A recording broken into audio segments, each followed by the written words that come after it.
This is the still at Opolo right now. This is our 30-liter still. This is what they call the kettle. And so the kettle actually holds 30 liters of product. Right now we're using Muscat Canelli fruit inside.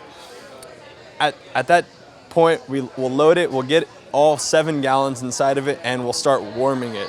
Right now we're warming it with steam.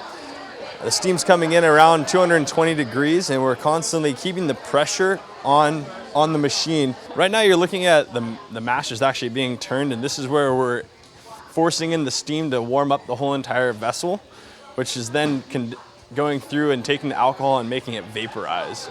The reason for that is so that the alcohol can come up and actually be forced from the fruit and inside the chamber, come up through the kettle, come across when it's a vapor, and come down into the distillation process. So in the first stage, we're gonna be, you can see that there's no boiling going on. So this is where the alcohol is at this current level. And each floor is a distillation process. So as the alcohol goes up to the first floor, it's around 80 proof. And as it keeps going up and up and up, the alcohol content is getting higher. As we go through, we're going to a condenser and a catalytic converter. The catalytic converter is actually a rare earth metal inside, which is removing any harmful chemicals, any aldehydes that are inside the alcohol. We're gonna come across the catalytic converter all the way down into what some people have coined the worm coil, or also the condensing chamber.